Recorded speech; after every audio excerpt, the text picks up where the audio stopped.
going on, guys? Welcome back to the H4P podcast. Today, we'll be talking a little bit more about hitting and a couple things that you want to hear about. So a lot of our guys are starting to get to the age where curveballs are being implemented a lot more in tournaments and in games. What are a couple tips or maybe a couple mindsets that you could give some of our guys to think of? How do I differentiate hitting a fastball versus differentiated curveball, if there even is one? Definitely. I think a lot of it comes down to, especially when I'm coaching our 13U team, is one, we're not in the mindset to hit a curveball. So meaning that I'm kind of waiting for it out of the hand, and the best way to hit a curveball is understanding the count, right? Understanding when that pitcher's tendencies are and when I'm most likely to get it. The biggest thing I see with the young guys hitting the curveball is as soon as we see it, we start lunging out or bailing away. And again, to hit a curveball, we got to make sure that we're staying in. You got to treat it just like a fastball where we're understanding our contact points as well. If that curveball is coming at us, I see too many times where a player jumps out of the way and then we're just throwing hands at it. Where if we got to stay in it, making sure that we're catching that inside curveball out front. And vice versa, if we're seeing that curveball go down the middle, understanding where it's going to break to, and now I got to treat it like an outside pitch and trust my hands driving it the other way. Obviously, those are great points. I think you're spot on with that. I think even more basic for some of our guys, I think they're looking for like one cue or one thing to think about is, at the end of the day, your mechanics and your back hip have to be able to hold you for a curveball. It doesn't matter if you see a curveball, know a curveball. A lot of our guys, you could tell them straight up, curveball's coming right here, and they would still jump and lunge for it. Our back hip is the one that holds us and gets us steady and allows you to swing for that. I think a lot of our young guys, as they're learning their body, aren't quite in their back hip enough to give themselves even a chance. Even if they knew it's coming, they're still fooled because their body cannot hold them back. So I would say, before you think about curveballs, I would say one drill that I like to do with a lot of our guys here is just going from a T drill of stepping, loading, holding, and then going. So as a coach, you would cue the swing. They would load into their stride and their launch, and then from there, they have to try to hold that position as strong and as long as they can. And then you control, you would say go, and then they have to try to swing. And if they don't feel strong enough, that probably means their back hip's not ready. If they do feel strong, I would say more than likely, they're ready to hit a curveball. Yeah, I like what you said on that, especially we talk about it all the time, being able to get to the launch position, right? And if we can't get to the launch position consistently on a fastball, right, when we get to a curveball, then that's when we're gonna see that jumping forward or lunging out. So I like the drill, that two-step swing, learning how to get to that launch position, maintaining that balance, and then firing from there.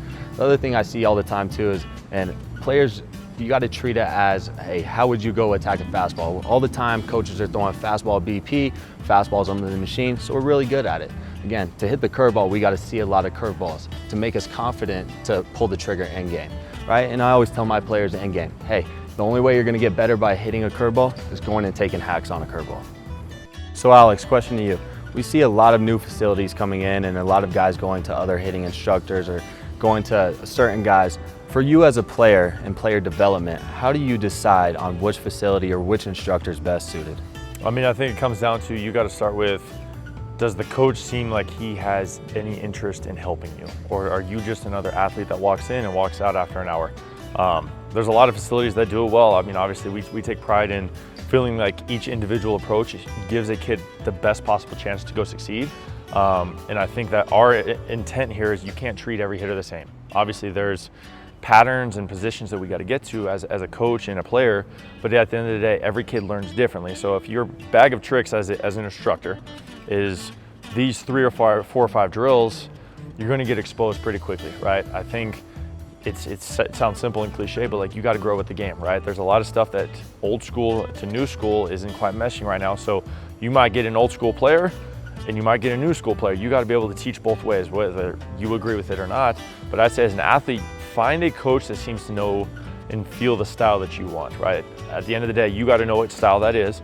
And then when you walk into that facility, does it seem like that coach genuinely wants to help you when you leave, right? Obviously in that 60-minute span, he's going to be the most intentful and hyper and excited guy. But when you walk out of there, does he reach out to you? How's your game going? How's your swings going?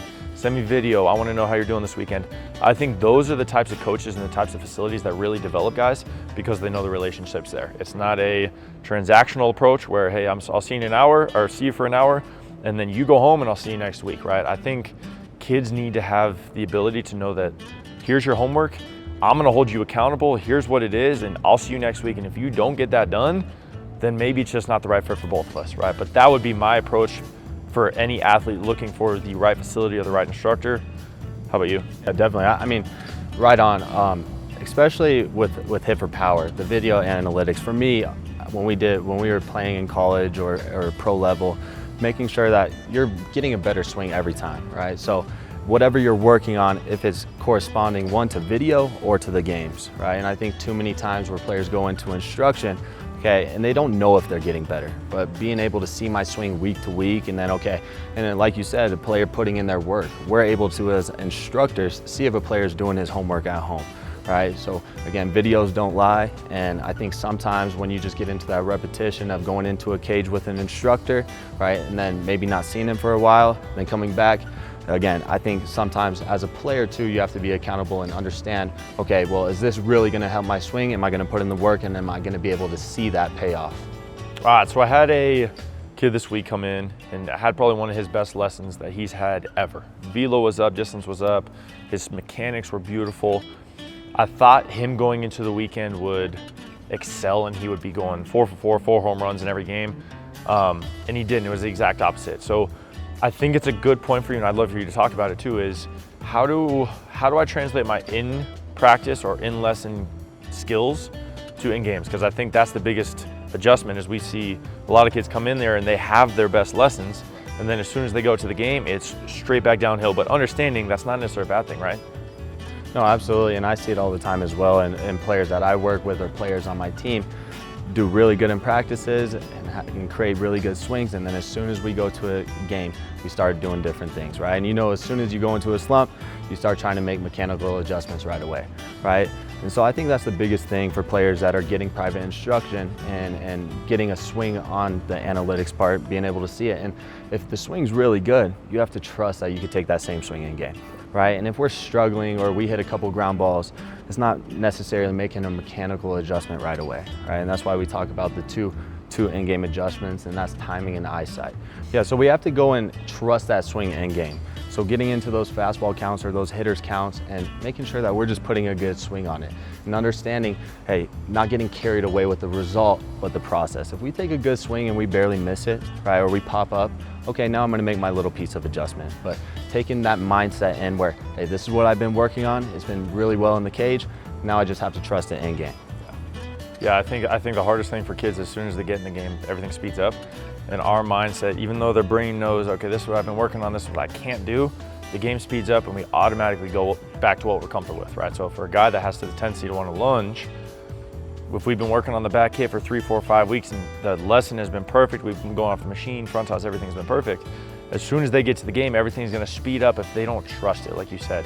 Is you gotta go in there expecting and understanding that change is uncomfortable, the positions that we're in are gonna be uncomfortable to start, but once you get to a lot of reps in that position, your body's gonna be like, okay, that's what we're trying to feel, that's what I can do, and then from there, the results are gonna take themselves. But understand, it's not a bad thing to have this at the very start, right? At some point, we'd like to slow those curves and we start to keep working up.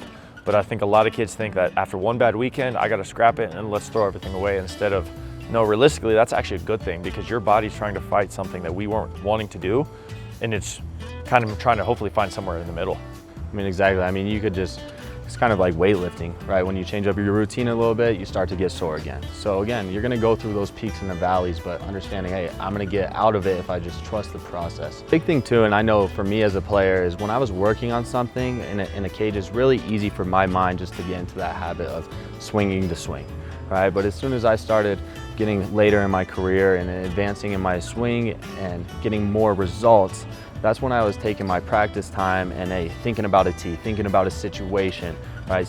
Visualizing the pitch coming in and then making it as game-like as possible. I know when we get into a cage, it's hard to do that, but the more game live reps you could take in cage, it's easier to translate. So getting on batting practice or pitching machine and treating it like a game-like scenario.